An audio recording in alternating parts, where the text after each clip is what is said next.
गर्मी में गरीब बहू का ठंडा ठंडा ससुराल। लड़का देखने के लिए इतने सारे लोगों का जाना जरूरी थोड़ी है। अच्छा, तो तेरी बड़ी बहन को तो पूछ लिया और उन्हें लेकर भी जा रहे हैं, बल्कि तेरी बहन और बड़े जीजा भी तो जा रहे हैं, तो फिर तुम्हें क्यों नहीं पूछा? मुझे तो साफ साफ भेदभाव नजर आ रहा है।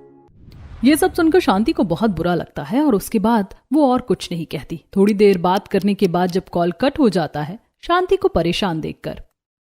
क्या बात है मम्मी जी, आप इतनी परेशान क्यों हैं? अरे होना क्या था, तुम्हें तो पता ही है तुम्हारे मामा जी ने फिर से हमें अनदेखा किया है और उन्होंने हमें ये तक नहीं बताया कि वो गुड़िया के लिए लड़का ढूंढ रहे हैं और यहाँ तक कि कल एक लड़का भी देखने जा रहे हैं। अरे कोई बात नहीं भाग्यवान, तुम्हें इस तरह निराश होने की जरूरत नहीं है। कभी कभी ऐसा होता है, जरूरी नहीं लड़का देखने के लिए हर किसी को जाना हो। लेकिन मामा जी ने ऐसा क्यों किया? तुम्हें नहीं पता, लेकिन वो हमारे साथ हमेशा ही ऐसा करते हैं। अब तो हमें ऐसा सब सहने की आदत हो गई है। अब मैं उनसे और क्या ही उम्मीद कर सकती हूँ। इस बात से शांति बहुत ज्यादा उदास हो जाती है और चुपचाप वहाँ से चली जाती है। उसके बाद रमेश भी उसके पीछे चला जाता है। उनके वहाँ से जाने के बाद मम्मी जी फिर से उदास हो गई हैं और उन्हें बहुत ठेस पहुंची है। दरअसल हम गरीब हैं, इस वजह से मामा जी ऐसा करते हैं। उन्हें लगता है कि हम बोझ हैं, लेकिन वो अपनी बड़ी बहन को हर चीज में बहुत इम्पोर्टेंस देते हैं और मम्मी को इग्नोर करते हैं। फिर तो उनका उदास होना लाजमी है, क्योंकि अगर उनका भाई उनके साथ ऐसा कर रहा है तो किसी को भी बुरा लगेगा। इस तरह दिन गुजर जाता है और रात को जब प्रीति और नेहा चूल्हे पर खाना बना रही थी तो उसकी वजह से दोनों को बहुत ज्यादा गर्मी लग रही थी और दोनों पसीने से तरबतर हो रही थी। सच में इस भीषण गर्मी में तो मैं बहुत परेशान हो रही हूँ। गर्मी के मारे जान निकली जा रही है। सच में जेठानी जी, मेरी भी जान निकली जा रही है। इतनी ज्यादा गर्मी है और ऊपर से चूल्हे के आगे खाना बनाने में भी हालत खराब हो रही है। तभी रोहन और यश भी अपना काम खत्म करके घर वापस आ जाते हैं। वो दोनों भी पसीने से तरबतर हो रहे थे। तब नेहा दोनों को एक एक गिलास पानी देती है। पानी उतना कुछ ठंडा नहीं है। अब तो गर्मी आ गई है, अब तो ठंडा पानी पीकर ही थोड़ी बहुत राहत मिलेगी। सच में हालत खराब हो रही है। तुम जल्दी से हमारे लिए पानी डाल दो, हम एक बार नहा लेते हैं, उसके बाद ही जाकर थोड़ा सा गर्मी से पीछा छूटेगा। नेहा ने दिन में बाल्टी में पानी भर के रखा था, उससे यश और रोहन दोनों नहा कर आ जाते हैं। नहाने के बाद दोनों को थोड़ी सी राहत मिलती है। हाँ, अब जाकर थोड़ा सा ठीक लग रहा है, वरना तो मुझे बहुत बेचैनी होने लगी थी। इतनी गर्मी में सच में हालात एकदम बुरे हो जाते हैं। आप एकदम बिल्कुल सही कह रहे हो भैया, मुझे भी अब थोड़ा ठीक लग रहा है। ठीक है, तो दोनों बैठ जाओ, साथ में खाना खा लेते हैं। उसके बाद प्रीति और नेहा सभी को खाना परोस देती हैं और सभी साथ बैठकर खाना खाते हैं। लेकिन बच्चों को भी बहुत गर्मी लग रही थी। मम्मी, पंखा क्यों नहीं चल रहा है? बेटा, अभी लाइट गई हुई है, इसीलिए थोड़ी देर में लाइट आ जाएगी, तब अपने आप पंखा चल जाएगा। हमारे घर में हमेशा लाइट चली जाती है, लेकिन सामने वाले मोनू के घर में तो हमेशा लाइट रहती है। क्योंकि उनके घर में इन्वर्टर है, इसीलिए। तो फिर हमारे घर में इन्वर्टर क्यों नहीं है? हमारे घर में भी इन्वर्टर होना चाहिए ना। इतनी गर्मी में बिना पंखे के रहना कितना मुश्किल होता है मम्मी। हाँ बेटा, होता तो है, लेकिन अगर हम कभी भी गर्मी में नहीं रहेंगे तो हम गर्मी से लड़ना कैसे सीख पाएंगे? इसीलिए मैं हमेशा तुम्हें सिखाती हूँ, हमारे पास जो है, जितना है, हमें उसी में खुश रहना चाहिए। हाँ ठीक है, लेकिन मुझे बहुत गर्मी लग रही है। कोई बात नहीं, मैं तुम्हें हवा कर देती हूँ। उसके बाद प्रीति हाथ पंखे से दोनों बच्चों को हवा करने लगती है। उसके बाद सब खाना खा लेते हैं और सो जाते हैं। लेकिन बहुत ज्यादा गर्मी होने की वजह से घर में काफी उमस हो गई थी, जिसकी वजह से हर कोई रात को बस करवटें ले रहा था। मम्मी, गर्मी लग रही है। सच में आज तो कुछ ज्यादा ही गर्मी है, मुझे भी बहुत गर्मी लग रही है। तब रोहन उठता है और 2 गमछे लेकर उन्हें पानी में गीला कर लेता है। एक वह चिंटू के ऊपर ढक देता है, दूसरा पिंकी के ऊपर। इससे थोड़ी सी गर्मी में राहत मिलेगी। हाँ, ये आइडिया अच्छा है। मैं भी अपनी सूती ओढ़नी लेकर उसे गीला कर लाती हूँ, तब थोड़ा ठीक लगेगा। मुझे भी जरा गमछा गीला करके दे देना। अरे पसीने से पूरा तन बदन भीग गया है और गर्मी में बड़ी बेचैनी भी हो रही है। उसके बाद सब ऐसा ही करते हैं और सूती कपड़े को गीला करके उसे अच्छे से निचोड़ने के बाद सभी उसे ओढ़ कर सो जाते हैं, जिसके बाद उन्हें थोड़ी सी गर्मी से राहत मिलती है। अगले दिन सुबह उठकर फिर से सभी अपनी दिनचर्या करते हैं। रोहन और यश भी अपने अपने काम पर निकल जाते हैं। एक तरफ रोहन मेहनत मजदूरी का काम करता है। आज वह ईंट ढोने का काम कर रहा था। बहुत तेज धूप होने की वजह से उसे काम करने में परेशानी हो रही थी। बहुत ज्यादा गर्मी है, इतनी तेज धूप है, ऐसे में तो सिर घूम रहा है। उसके बाद रोहन इधर उधर छांव ढूंढता है और उसे तब एक पेड़ नजर आता है। काफी बड़ा पेड़ मिलने के बाद रोहन उसकी छांव में जाकर बैठ जाता है। इसके बाद उसे थोड़ी सी राहत मिलती है, लेकिन तभी वहां पर रोहन का मालिक आ जाता है, जो रोहन को आराम करता हुआ देखकर बहुत ज्यादा भड़क जाता है। अरे मैं यहाँ पर आराम करने के पैसे देता हूँ या फिर काम करने के? जाओ देखो, बस तुम्हें आराम करना होता है। अगर ऐसे ही करोगे तो काम कब खत्म होगा? मुझे माफ कर दीजिए मालिक, लेकिन अभी इस समय बहुत तेज धूप थी और मैं बहुत देर से काम कर रहा था, इसलिए थोड़ा सा गर्मी से परेशान होकर 5 मिनट आराम करने बैठा था। मुझे तुम्हारा कोई बहाना नहीं सुनना। चलो जल्दी काम करो वरना पगार काट लूंगा। इस तरह मालिक रोहन को धमका कर वहां से चला जाता है और उसके बाद मजबूरन रोहन को फिर से काम करना शुरू करना पड़ता है। बहुत तेज गर्मी होने की वजह से काम करने में तो परेशानी हो ही रही थी। उसने अपने सिर पर एक गमछा पहन रखा था। ज्यादा गर्मी होने की वजह से वह गमछा उतार कर उसे वहीं पर नल से पानी खोलकर अच्छे से गीला कर लेता है और फिर उसे निचोड़ने के बाद दोबारा सिर पर बांध लेता है। अब ठीक है, कम से कम थोड़ी देर तो राहत मिलेगी। एक तरफ रोहन अपना काम कर रहा था, वहीं दूसरी तरफ यश रिक्शा चलाता था। तेज धूप और कड़ी गर्मी में वह सवारी बुला रहा था। आ जाओ 10 रुपए सवारी, 10 रुपए सवारी। इस तरह यश चिल्लाकर सवारियों को आवाज देकर बुला रहा था। रिक्शा फुल होने के बाद यश रिक्शा को लेकर आगे बढ़ रहा था, लेकिन उसको दोनों तरफ से गर्म लू लग रही थी, जिसकी वजह से वो बहुत परेशान हो रहा था। आज मैंने गलती कर दी, आधी बाजू की शर्ट पहन कर आ गया। इतनी गर्म तेज लू चल रही है, मेरे हाथ एकदम जल रहे हैं। मुझे पूरी बाजू की शर्ट या कुर्ता पहन कर आना चाहिए था। इस तरह यश खुद को कोस रहा था, क्योंकि गर्मी में उसका हाल बेहाल हो रहा था। इस तरह दोनों भाई मेहनत मजदूरी कर रहे थे और अपने परिवार का पेट पाल रहे थे। शाम को काम खत्म होने के बाद दोनों घर वापस आ जाते हैं और दोनों ही अपनी आज की हुई कमाई को अपनी पत्नी के हाथ में दे देते हैं। ये आज की कमाई है, इससे राशन ले आना। अब सबसे पहले प्रीति और नेहा सभी को पीने के लिए थोड़ी सी मीठी खांड वाली छाछ देती हैं। हमने सभी के लिए दही से ये छाछ बनाई है। इसे पीने के बाद थोड़ी सी पेट को राहत मिलेगी और गर्मी भी कम लगेगी। सभी बड़े मजे से छाछ पी लेते हैं। छाछ पीने के बाद अगर ये ठंडे पानी से बनी होती तो और अच्छा लगता। हम तो अभी भी मटके का पानी इस्तेमाल कर रहे हैं, लेकिन फिर भी पानी उतना ठंडा नहीं लगता है कुछ जुगाड़ करना पड़ेगा। बोरी गीली करके मटके के चारों तरफ लपेटनी ही होगी। एक बोरी बची थी जेठानी जी, उसे तो हमने सर्दियों में इस्तेमाल कर लिया। कल और लेकर आनी होगी, तब तक दूसरा कपड़ा गीला करके लपेट देते हैं, उससे भी काफी फर्क रहेगा। प्रीति ऐसा करने चली जाती है। वो एक कपड़े को गीला करके उसे मटके के चारों तरफ लपेट देती है, जिससे पानी थोड़ा सा ठंडा हो सके। वहीं दूसरी तरफ आप तब तक नहा लीजिए, हम तब तक खाना लगा देते हैं। उसके बाद दोनों भाई नहाने चले जाते। प्रीति और नेहा सबके लिए खाना लगा रही थी। दोनों जब नहा कर आते हैं तो आज तो पानी बहुत ज्यादा गर्म था। इतनी गर्मी में गर्म पानी से नहाने के बाद कुछ खास राहत नहीं मिलती। अगर ठंडा पानी होता तो मजा आ जाता। और ऊपर से इसी वक्त लाइट भी चली जाती है। पहले हमारे पास सिर्फ एक पंखा है और ऊपर से लाइट चली जाती है तो और बुरा हाल हो जाता है।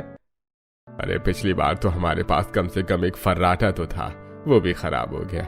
और अब देखो कितनी परेशानी हो रही है। वो फर्राटा भी हमने पिछली बार कबाड़ी वाले से लिया था, लेकिन उसने हमारे 2 साल निकाल दिए और काफी अच्छी हवा दे देता था। इस तरह सब खाना खाते हुए बात कर रहे थे और उसके बाद रात को सो जाते हैं। लेकिन रात को किसी को भी गर्मी में परेशान होने की वजह से चैन से नींद नहीं आती है। अगले दिन प्रीति और नेहा दोनों घर का काम कर रही थी। सारा काम खत्म करने के बाद चलो आज जरा दुकान से सामान लेकर आते हैं और थोड़ा सा गोंद कतीरा भी लेकर आएंगे। प्रीति और नेहा दोनों पास की दुकान पर जाती हैं, जहां पर पहले से ही उनकी पड़ोसन सीमा सामान ले रही थी। भैया हमें थोड़ा सा गोंद कतीरा दे दीजिए और साथ में थोड़ी दही भी दे दीजिए और राशन के लिए 5 किलो चावल और 3 किलो आटा दे देना। उन दोनों को बस इतना सा सामान लेते हुए देखकर सीमा घमंड से, कुछ लोग ऐसे हैं जो गरीबी की वजह से गर्मी में सिर्फ गोंद कतीरा ही पी रहे हैं और अभी भी वहीं तक अटके हैं। मैं तो महंगा बेल का शरबत लेने आई हूँ। शायद किसी ने आज तक बेल का शरबत पिया भी नहीं होगा। शरबत चाहे कोई भी हो, इंसान शरबत पीने से आगे नहीं बढ़ता, अपने व्यवहार और अपने टैलेंट के दम पर आगे बढ़ता है। रही बात गोंद कतीरा की, तो वो दुकान के महंगे बेल शरबत की तरह नकली नहीं है, सस्ता, टिकाऊ है और अपना काम भी बहुत अच्छी से करता है। इस तरीके से नेहा ने भी इनडायरेक्टली सीमा को जवाब दे दिया था और सीमा अपना सारा महंगा सामान लेकर वहां से चली जाती है। उसके जाने के बाद नेहा और प्रीति भी अपना सामान लेकर घर वापस आ रही थी। देखा जेठानी जी, आपने उस सीमा के अंदर कितना ज्यादा घमंड कूट कूट कर भरा हुआ है। अरे कोई मौका नहीं छोड़ती है कभी ताना देने का। हाँ ठीक है, लेकिन तुम्हें उसकी बातों पर इतना ध्यान नहीं देना चाहिए। पहले ही इस धूप ने गर्मी के मारे हम पर हाई कर रखा है और अब गुस्से में और पारा हाई होकर बिल्कुल ही आसमान तक पहुंच जाएगा।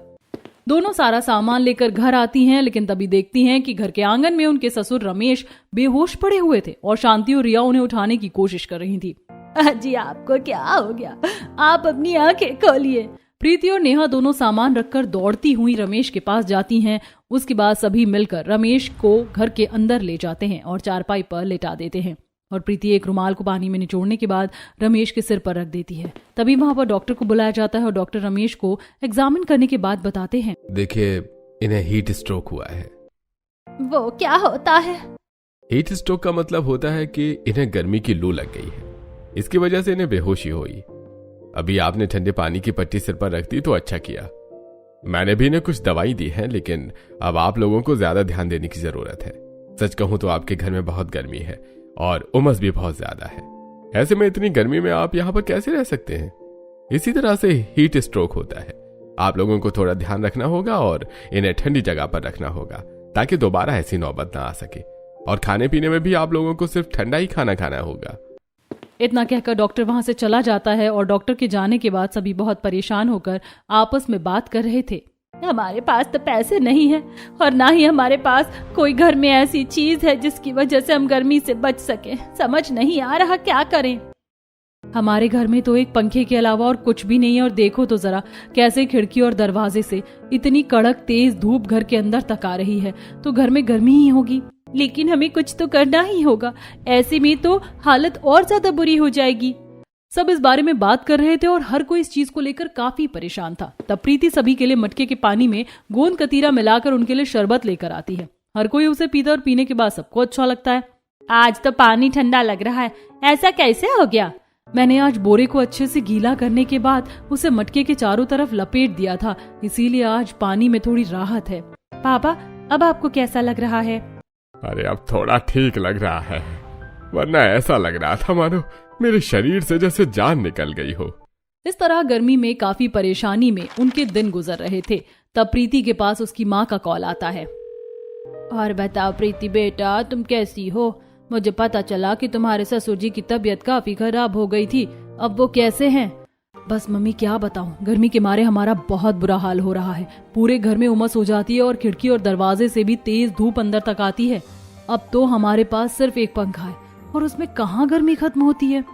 बेटा, अब तो गर्मी बहुत ज्यादा भीषण रूप में आती है, बल्कि अब तो धूप अपना प्रचंड रूप दिखा रही है। ऐसे में बहुत ज्यादा हालत खराब हो जाती है, इसीलिए तुम सबको ध्यान रखना चाहिए। एक तो आज का सीमेंट के मकान है तो घर में और दोगुनी गर्मी हो जाती है, वरना हमारे गांव में तो कुछ मकान मिट्टी के हैं तो वहाँ इतनी परेशानी नहीं होती। मम्मी, आपने तो मुझे बहुत अच्छा आइडिया दे दिया। तब प्रीति सारी बात सबको बताती है और ये सब सुनने के बाद नेहा को भी काफी अच्छा लगता है। जी ठानी जी बिल्कुल सही कह रही हैं। इतनी गर्मी में परेशान होने से तो अच्छा है कि हमें एक बार ट्राई कर लेना चाहिए। यहाँ पहले ही हमारी हालत खराब हुई रहती है। लेकिन बेटा, इसमें तुम्हें बहुत ज्यादा मेहनत करनी पड़ेगी और फिर ये कामयाब हो ना हो तो कोई बात नहीं मम्मी जी, हमें एक बार कोशिश तो कर ही लेनी चाहिए। बस अब दोनों बिना कुछ देरी किए तसला लेकर जाती हैं और थोड़ी ही दूरी पर एक नदी किनारे उन्हें वहां पर ढेर सारी मिट्टी मिल जाती है। देखो, हम अपनी मंजिल तक पहुंच गए, हमें जो चाहिए था हमें मिल गया। चलो जल्दी से सारा सामान इकट्ठा करके चलते हैं। उसके बाद प्रीति और नेहा वहां की मिट्टी को इकट्ठा करके तसले में डाल देती हैं और काफी सारी मिट्टी इकट्ठा करने के बाद दोनों तसले को अपने सिर पर रखती हैं और घर वापस आ जाती हैं। घर आने के बाद वो दूसरा चक्कर लगाने जा रही थी। भाभी रुको, मैं भी आपके साथ चलती हूँ, इस तरह आप दोनों को तो बहुत समय लग जाएगा। अब इस बार प्रीति और नेहा के साथ रिया भी चली जाती है और तीनों मिलकर 2-3 चक्कर लगाने के बाद कुछ मिट्टी ले आते हैं। चलो अब ये तो हो गया, अब अगर हमें थोड़ा सा गोबर और मिल जाए तो हमारा काम आसान हो जाएगा। हमारे गांव के पास जो गौशाला है, हम वहां पर चलते हैं। तीनों तसला लेकर गौशाला के पास जाती हैं और वहां से भी थोड़ा सा गोबर इकट्ठा करने के बाद घर वापस आ जाती हैं। रात को सब खाना खा रहे थे तब। क्या इससे कुछ होगा? हाँ बिल्कुल होगा। लेकिन आप सारा काम अकेले करेंगे तो थक जाएंगे। आप हमें बता दीजिए, हम आपकी मदद करेंगे और उससे काम जल्दी भी होगा। रात को तो सब सो जाते हैं और अगले दिन सुबह जल्दी उठकर सभी चाय के साथ पहले 2-2 ब्रेड खा लेते हैं और उसके बाद अपना काम करना शुरू करते हैं। सबसे पहले रोहन और प्रीति मिलकर मिट्टी को गीला करके पूरे घर के अंदर पतली लेयर लगाते हैं और बाहर की तरफ से रिया, नेहा और यश तीनों मिट्टी की पतली लेयर लगा रहे थे। काफी देर काम करने के बाद उनका काम खत्म हो जाता है और पांचों थोड़ी देर आराम करने के लिए वहां पर बैठ जाते हैं। तब शांति पांचों के लिए गोंद कतीरे का शरबत और साथ में नींबू पानी भी लेकर आती है। इतनी गर्मी में इतनी मेहनत करोगे तो ठीक नहीं है, थोड़ा सा शरबत भी पी लो। सभी शरबत पी लेते हैं और उसके बाद दोबारा अपने काम पर लग जाते हैं। मिट्टी की पतली लेयर लगाने के बाद वह गोबर की लेयर को घर के अंदर और बाहर से लगाना शुरू करते हैं। इस तरह पूरा दिन गुजर जाता है और रात को प्रीति सभी के लिए खाने में दलिया बना देती है क्योंकि पूरा दिन काम करके सब थक गए थे। अभी तो हमने सिर्फ 2 पतली लेयर लगाई हैं और अभी घर के अंदर थोड़ी सी राहत मिल रही है। हाँ भैया, जब सारा काम खत्म हो जाएगा तब देखना कितना अच्छा लगेगा। मुझे यकीन है ये जरूर काम आएगा। अगले दिन सुबह उठकर फिर से सभी अपना काम करना शुरू करते हैं। रोहन जी और यश, आप दोनों काम पर जाइए, आज हम बाकी काम खुद कर लेंगे। अब रोहन और यश तो अपने काम पर चले जाते हैं और प्रीति, रिया और नेहा तीनों मिलकर फिर से अपना काम करना शुरू करती हैं। अगले दिन दोनों फिर से मिट्टी की इस बार मोटी लेयर लगाना शुरू करती हैं। अब वो घर के अंदर और बाहर दोनों तरफ से मिट्टी की मोटी लेयर को गीला करके लगा देती हैं और यहाँ तक कि फर्श को भी मिट्टी का ही कर देती हैं। ये करने के बाद उनका एक काम खत्म हो जाता है। चलो, अब दीवारों का तो काम खत्म हो गया, अब हमें छत को भी ठीक कर देना चाहिए। बाहर से सीढ़ी लाने के बाद प्रीति और नेहा दोनों छत पर चढ़ जाती हैं और उनकी छत भी काफी हद तक खराब हो गई थी। अब वह पुराने बांस के लकड़ियों को हटाकर उसे भी पहले मिट्टी और गोबर की पतली लेयर से कवर करती हैं और उसके बाद वहां पर ढेर सारी मिट्टी की एक बहुत ही ज्यादा मोटी लेयर बिछा देती हैं, जिसके बाद वहां पर कुछ बीज लगाकर ऊपर से मिट्टी को कवर कर दिया जाता है। प्रीति सीढ़ी से नीचे वापस आती है और वहीं पर आंगन में लगे नल पर पाइप लगाकर दोबारा सीढ़ी से ऊपर जाती है और ऊपर से आवाज लगाकर रिया को कहती है, रिया, अब तुम नल को चालू कर दो। रिया नल चालू करती है और उसके बाद प्रीति छत पर मिट्टी में दबाए हुए बीजों को पानी दे देती है और उसके बाद नेहा और प्रीति दोनों नीचे आ जाती हैं। इस तरह उनका मिट्टी से बना घर पूरी तरह तैयार हो जाता है। शाम को कितना अच्छा लग रहा है, काफी ठंडा ठंडा लग रहा है। सच में आप दोनों ने तो कमाल कर दिया, काफी अच्छा लग रहा है। हाँ, आज तो बाकी दिनों से घर में भी बहुत कम गर्मी है और काफी राहत मिल रही है। मुझे भी बहुत अच्छा लग रहा है। इस तरह सभी खाना खाते हुए घर की बहुत तारीफ कर रहे थे और जब रात को सब सोते हैं तो सबको बाकी दिनों से थोड़ी कम गर्मी लगती है। अगले दिन प्रीति और नेहा दोनों अपनी पड़ोसन ऋतु के घर जाती हैं, जो लोहे वाले कलर का एक साइड का दरवाजा खोलकर उसमें पानी भर रही थी। आज बड़े दिनों बाद तुमने दर्शन दिए। बस क्या करें, गर्मी में बाहर जाने का मौका ही नहीं मिलता। तुम बिल्कुल सही कह रही हो, गर्मी में बड़ा हाल बेहाल होता है। तुम्हारे कूलर के दरवाजे में भी घास लगी हुई है?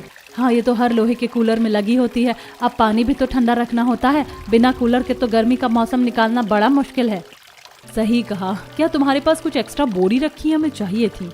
तब ऋतु उन्हें अंदर से कुछ बोरी लाकर दे देती है और उसके बाद दोनों घर वापस आ जाती हैं। घर आने के बाद दोनों बोरी के अंदर थोड़ी सी घास डालती हैं और उन्हें खिड़की और दरवाजों पर अच्छे से लगाकर उनके पर्दे बना देती हैं। उसके बाद उन्हें पानी से गीला कर दिया जाता है। अब ठीक है, अब घर के अंदर ना तो धूप आएगी और ना ही गर्म लू। अब इसके अंदर से हवा छनकर आएगी और ठंडी हवा ही अंदर आएगी। तुमने तो बहुत अच्छा किया बहू। तब नेहा काफी देर कुछ सोचने के बाद कहती है, मेरे पास एक और आइडिया है। जैसे हमने कबाड़ी वाले से फर्राटा लेकर 2 साल उसमें गुजारे हैं, तो मैं सोच रही हूँ क्यों ना हम मिट्टी का कूलर बना लेते हैं। हम उसके अंदर की मोटर खरीद लेंगे और उसके बाहर का ढांचा तो कुछ भी नहीं होता, बस एक लोहे या प्लास्टिक का ही ढांचा होता है जिसके अंदर मोटर लगी होती है। साथ में दरवाजों पर घास लगा दी जाती है। तो इस तरह हमारा होममेड मिट्टी का ठंडा कूलर तैयार हो जाएगा। मानना पड़ेगा भाभी, आपने तो कमाल कर दिया। मुझे लगता है इस बार आप गर्मी के छक्के छुड़ा देंगी। यानी आप हमारे लिए घर पर ही मिट्टी का कूलर बनाएंगे? अगर अब सोच लिया है तो बनाना ही होगा। बस फिर बिना कुछ देरी किए प्रीति और नेहा जाती हैं और बहुत सारी मिट्टी लेकर आती हैं और अब मिट्टी गीला करके अच्छे तरीके से कूलर का ढांचा तैयार करना शुरू करती हैं। वहीं दूसरी तरफ उन्होंने अपने पति को इस बारे में बता दिया था, तो रोहन कबाड़ वाले दुकान पर जाता है। भैया, क्या आपके पास कूलर की कोई पुरानी मोटर मिल जाएगी? अरे हाँ भैया, मिल जाएगी। कुछ दिन पहले की एक खराब कूलर मेरे पास आई है। उसका लोहे का ढांचा तो पूरी तरीके से गल गया है और मोटर भी खराब है, लेकिन मोटर ठीक होकर चल सकती है। ठीक है, तो आप मुझे मोटर दे दीजिए, मैं इसे ठीक करवा लूंगा। अब रोहन मोटर लेकर जाता है और इलेक्ट्रीशियन की दुकान पर मोटर ठीक करने के लिए दे देता है। जब रोहन घर आता है तो देखता है कि नेहा और प्रीति अभी भी कूलर पर काम कर रही हैं और बस उनका काम अब खत्म हो ही गया। देखिए, हमने पूरा ढांचा तैयार कर दिया है और मिट्टी का कूलर तो एकदम ठंडी हवा देगा। अरे हमारी घर की बहू कितनी अच्छी है, पूरे परिवार के बारे में कितना सोचती है। इस तरह प्रीति और नेहा ने ठान लिया था कि इस बार वह गर्मी को हरा कर रहेंगी। अब अगले दिन मोटर भी आ जाती है और मैकेनिक मिट्टी के बने कूलर में मोटर फिक्स करके चला जाता है। जब सब कूलर चलाते हैं तो सबको बहुत अच्छा लगता है। ओहो, कितना मजा आ रहा है, कितना अच्छा लग रहा है। इस कूलर से तो बहुत ठंडी हवा आ रही है, मजा आ गया। कलेजे को जो सुकून मिल रहा है बस बता नहीं सकते हैं। सच में गर्मी बर्दाश्त करने के लिए अब थोड़ी हिम्मत मिलेगी। उस रात सभी चैन से सोते हैं। रात को सभी को ठंडक का एहसास होता है और सब बहुत अच्छी नींद लेते हैं। अगले दिन जब सब्जी खराब हो जाती है तब प्रीति कुछ सोच रही थी कि नेहा, हम मिट्टी का कूलर बना सकते हैं तो मिट्टी का फ्रिज क्यों नहीं? आपने तो काफी सही बात कही है। हमेशा मटके का पानी ठंडा नहीं लगता और खाना भी खराब हो जाता है। बस दोनों बिना देरी किए पहले फ्रिज का ढांचा तैयार कर लेती हैं, लेकिन उसमें वह कूलर की तरह मोटर फिक्स नहीं कर सकती थी। तो उन्होंने अपना दिमाग लगाया। पहले मिट्टी का बड़ा ढांचा तैयार करके उसे फ्रिज जैसा बड़े शेप में बॉक्स बना दिया। उसके बाद उसके अंदर हर शेल्फ में मिट्टी की टोकरी बना दी। भाभी, दिखने में तो बिल्कुल फ्रिज जैसा है, लेकिन बिना बिजली का फ्रिज कैसे काम करेगा? इसके अंदर जो टोकरी है, हमें जो भी चीज ठंडी करनी है उसे मिट्टी के एक छोटे मटके में रखना है और फ्रिज के अंदर बनी टोकरी में थोड़ा सा रेत डालकर उसे गीला करके वह चीज वाला मटका उसके ऊपर रखना है और मिट्टी का दरवाजा बंद करना है। इससे वह चीज बिल्कुल ठंडी रहेगी और खराब नहीं होगी। इस तरह उन्होंने मिट्टी का फ्रिज भी बना दिया और अब बिना बिजली से चलने वाला उनके पास मिट्टी का फ्रिज बन गया था। चलो, फ्रिज तो कम से कम हमारा बिना बिजली के चलने वाला है, वरना बिल ज्यादा भरना पड़ता। और हमारा मिट्टी का कूलर इतना अच्छा है जिसे चलाने के बाद पूरे घर में ठंडक हो जाती है। क्योंकि हमारा घर भी मिट्टी का है तो हमें पंखा भी चलाने की जरूरत नहीं पड़ती। इतना तो बिजली का बिल भी हम नहीं भर सकते हैं। इस तरह उनके पास मिट्टी का कूलर और मिट्टी का फ्रिज हो जाता है। अगली शाम को प्रीति और नेहा जब अपनी दो पड़ोसन के साथ थी। सच में तुमने मिट्टी का कूलर बनाने की कोशिश की? जब तुम्हारा कूलर बनकर तैयार हो जाएगा तो मैं देखने जरूर आऊंगी। अरे, इनका मिट्टी का घर भी कितना सुंदर लगता है। देखो तो जरा, छत पर ही घास उगा दी है, कितना दिमाग लगाया है। धूप अंदर तक जाकर इन्हें परेशानी नहीं कर पाएगी। अब क्या कर सकते हैं, गर्मी में हाल बेहाल हो रहा था, कुछ ना कुछ तो करना ही था। ऐसा ही कहा, बहुत भीषण गर्मी है। कूलर भी फेल हो जाते हैं, बार बार कूलर में पानी भरो और मुझे उसमें बहुत आलस आता है। वो चारों आपस में बात कर रही थी, तभी वहाँ पर सीमा आती है। तो तुम लोग भी एसी क्यों नहीं खरीद लेते? हाँ, मैं तो भूल ही गई थी। तुम्हारे घर में कूलर है वही बहुत बड़ी बात है। एसी लेना भी सबके बस की बात नहीं होती। अब हमें देखो, गर्मी का कुछ पता नहीं चलता, एकदम ठंडक का एहसास होता है। सीमा फिर से सबका मजाक उड़ाती है और उसके पास किसी का कॉल आता है तो वहाँ से चली जाती है। इसके पास कॉल आ गया, वरना इसे अभी मैं बताती। छोड़ो, हमें उसकी वजह से अपना मूड क्यों खराब करना है। बिल्कुल सही कहा। सीमा से बहस करना मतलब भैंस के आगे बीन बजाने जैसा है। आज के बाद जब भी सीमा हमसे बात करने आएगी हम उसे इग्नोर करेंगे। माना कि वो हम सबसे ज्यादा अमीर है, लेकिन इस तरह वो हमेशा हमें नीचा नहीं दिखा सकती और किस चीज को नॉर्मलाइज नहीं कर सकती है। अब सब ने फैसला कर लिया कि हर कोई सीमा को इग्नोर करेगा। प्रीति और नेहा जब घर वापस जा रही थी तो देखती हैं कि पिंकी और चिंटू को आंगन में खेलने में परेशानी हो रही थी। यहाँ कितनी गर्मी है और मिट्टी भी बहुत गर्म लग रही है। बच्चों, हम तुम्हारे लिए इसे भी ठीक कर देते हैं। प्रीति और नेहा अगले दिन आंगन की पूरी जमीन को अच्छे से खोदना शुरू करती हैं और उसके अंदर घास उगाने की अच्छे से तैयारी करती हैं। कुछ दिन बाद आंगन में घास भी उग जाती है। अब हम हर रोज सुबह अगर इस घास पर बिना चप्पल पहने घूमेंगे तो हमारे शरीर की गर्मी कम होगी और साथ में आंखों की रोशनी भी तेज होगी। बेटा, तुमने तो बहुत अच्छा सोचा। देखो तो जरा हमारा आंगन कितना अच्छा लग रहा है, कितनी अच्छी हरियाली है, घास पर चलने में भी अच्छा लग रहा है। इस तरह पूरा परिवार सुबह और शाम को घास पर चलता था, जो कि उनके स्वास्थ्य के लिए काफी लाभदायक था। दिन गुजर रहे थे और उन्होंने गर्मी से अब काफी हद तक निजात पा लिया था। अब उनके ठंडी घर में अक्सर पायल और ऋतु भी आने लगी थी। एक दिन जब सब इकट्ठे होकर जा रहे थे तो सीमा उनसे बात करने आती है। अरे, कहाँ जा रहे हो तुम लोग? लेकिन कोई भी उसकी बात का जवाब नहीं देता और वहाँ से चले जाते हैं। क्या इन्होंने जानबूझकर मुझे इग्नोर किया है? कुछ दिन बाद भैया ने हमें शादी के किसी भी फंक्शन में नहीं बुलाया। बस कल शादी है तो हमसे कह दिया। हम क्या इतने बुरे हैं कि शादी में कुछ दिन पहले भी उन्होंने हमें आने को नहीं कहा और हमें न्योता भी नहीं दिया। मेरा तो मन कर रहा है कि जाऊं ही नहीं। नहीं भाग्यवान, उन्होंने जो किया हमें उनके साथ ऐसा नहीं करना चाहिए, हमें वहां जाना चाहिए। हालांकि शांति को बहुत बुरा लगा था, फिर भी वो सबके साथ अपने भाई की बेटी की शादी में चली जाती है, लेकिन वहां जाकर देखती है कि बारात आ चुकी है। और देखिए, आपको पता है कि शादी आज है और फिर भी कोई तैयारी नहीं हुई है। इतने लापरवाह कैसे हो सकते हो कि अब तक एक भी कूलर नहीं आया है? अरे माफ करना, लेकिन अभी समय पर कुछ भी नहीं पहुंच पाएगा। मैं क्या करूंगा, बारात आ चुकी है और हर कोई शिकायत कर रहा है, मेरी क्या इज्जत रह जाएगी? अरे तो भैया पहले ही आपको सारा इंतजाम करना चाहिए था। अब देखो बाराती आ गए हैं और मैं ही बेचौलिया हूँ, मेरे बारे में सब क्या सोचेंगे, मेरी क्या इज्जत रह जाएगी। महेंद्र की बड़ी बहन उसे बस ताने दे रही थी। वहीं दूसरी तरफ बारात में हर कोई गर्मी की वजह से बहुत ज्यादा परेशान हो रहा था। अरे भैया इतने पसीने आ रहे हैं और एक कूलर तक नहीं है, ऊपर से खाना भी ठंडा है, पीने के लिए कुछ कोल्ड ड्रिंक भी नहीं है। सबकी बात सुनकर बेटा हमें कुछ करना चाहिए। रोहन जी, हमारा घर यहाँ से थोड़ी ही दूरी पर है, आप मिट्टी का कूलर जल्दी से ले आइए, कम से कम एक एरिया तो कवर होगा। रोहन और यश घर पर बनाया मिट्टी का कूलर लेने के लिए चले जाते हैं। वहीं दूसरी तरफ प्रीति महेंद्र से कहती है, मामा जी आप बस ठंडे पानी और नींबू और साथ में गोंद कतीरा और खांड का इंतजाम कर दीजिए, यहीं कहीं परचून की दुकान पर मिल जाएगा, साथ में दही भी मंगवा लीजिए, और अगर मिट्टी के कुल्हड़ मिल जाते हैं तो और अच्छी बात होगी। प्रीति के कहने पर महेंद्र बिल्कुल ऐसा ही करता है और जब सारा सामान आ जाता है तो प्रीति और नेहा एक बड़े से बर्तन में ठंडा पानी डालकर उसमें खांड और गोंद कतीरा मिलाकर एक शरबत तैयार करती हैं, साथ में नींबू पानी भी तैयार कर लेती हैं। इसके बाद वह दूसरे बर्तन में दही डालकर उसमें ठंडा पानी डालकर और उसमें खांड डाल देती हैं, जिससे मीठी छाछ तैयार हो जाती है। अब 3 तरह के शरबत बनाने के बाद सभी बारात वालों को कुल्हड़ ग्लास में शरबत दिया जाता है। वहीं दूसरी तरफ मिट्टी का कूलर भी आ गया था जो बीच वाले एरिया में लगाया जाता है।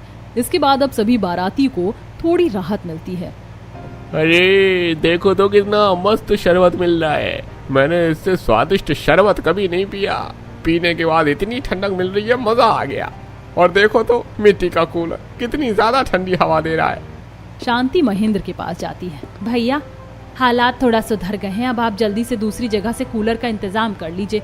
यश आपको एक जगह के बारे में बताता है, पास में ही है, जल्दी इंतजाम हो जाएगा। एक तरफ महेंद्र की बड़ी बहन ने उसे सिर्फ बस ताना दिया था और जबकि छोटी बहन ने जैसे तैसे करके हालात को संभालने की कोशिश की थी। इस तरह सारा इंतजाम होने के बाद शादी ठीक से हो जाती है। तब महेंद्र शांति के परिवार के पास आता है। मुझे माफ कर देना बहन, मैंने तुम्हारे साथ बहुत गलत किया, मुझे तुम्हारे साथ ऐसा नहीं करना चाहिए था, मुझे तुम्हें बुलाना चाहिए था। कोई बात नहीं भैया, मुझे किसी भी चीज का कोई गम नहीं है, मेरे पास बहुत अच्छा परिवार है और मेरी शानदार बहुएं हैं जो हर किसी की मदद करती हैं और एक परिवार को अच्छे से चलाती। मुझे इन पर गर्व है और मुझे अपने परिवार के अलावा अब कुछ नहीं चाहिए। मैं तो बस यहाँ पर अपनी रीत निभाने आ गई थी क्योंकि मेरी भतीजी की शादी थी। मैंने अपना फर्ज अदा कर दिया है, अब हम अपना सामान लेकर यहाँ से जाते हैं। महेंद्र को जवाब देकर शांति अपने परिवार के साथ वहाँ से चली जाती है। वो अपना मिट्टी का कूलर भी लेकर घर वापस आ जाते हैं। सब अपना मिट्टी का कूलर चला कर बैठे थे। मम्मी क्या बात है, आपने तो मामा जी को सही जवाब दिया, मुझे नहीं लगा था कि आप कभी मामा को कुछ बोल पाओगे। बेटा कोई जवाब नहीं दिया, मैंने उनसे सच कहा है। मैंने देखा है कि मेरी दोनों बहू हर परिस्थिति में कैसे परिवार को संभाल लेती हैं। ये दोनों हमारे बारे में जितना सोचती हैं, जितना करती हैं, उतना कोई नहीं कर सकता और इन्हीं से मैंने सीखा है कि परिवार को संभाल कर रखना चाहिए। तो अब मैं वही करना चाहती हूँ। अब मुझे परिवार के अलावा कुछ नहीं चाहिए।